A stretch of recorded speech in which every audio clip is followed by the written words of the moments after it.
স্বাদের মিশনে আপনাদের সকলকে স্বাগত জানাই। কাজের কারণে বাড়ির বাইরে থাকার ফলে অফিস থেকে ফিরে এসে রাতের বেলা আর কিছুই করতে তেমন ইচ্ছা করে না। সেদিন রাতের বেলা শর্টকাটে এই খাবারটা বানিয়ে সেদিন আমি খেয়েছিলাম। তার জন্য দুটো ডিম নিয়েছি এখানে, আর পেঁয়াজ, টমেটো আর লঙ্কা কুচি আছে, সেগুলোকে একসাথে মিশিয়ে দিতে হবে। এর মধ্যে একটা 7 টাকার বাটার পুরোটা মিশিয়ে দিয়েছি, লবণ আর গোলমরিচ কেউ চাইলে দিতেও পারেন, নাও দিতে পারেন, আমার কাছে ছিল না আমি তাই দিইনি। সবকটাকে একসাথে মিশিয়ে নিতে হবে। এরপরে ব্রাউন ব্রেড নিয়েছি আমি এখানে, ব্রেডটাকে সেঁকে নিলে ভালো হয়, আমি সেঁকে নিতে ভুলে গেছিলাম।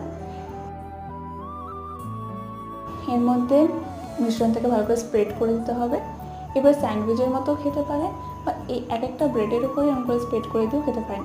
এটা হয়তো অনেকেই খেয়ে থাকেন, অনেক সময় অনেকে প্রায় সকলেই খেয়ে থাকে। এটা খুব একটা হালকা খাবার বলবো না, ভালোই মোটামুটি ডিমগুলোর কারণে ভালোই পেটটা ভরা থাকে।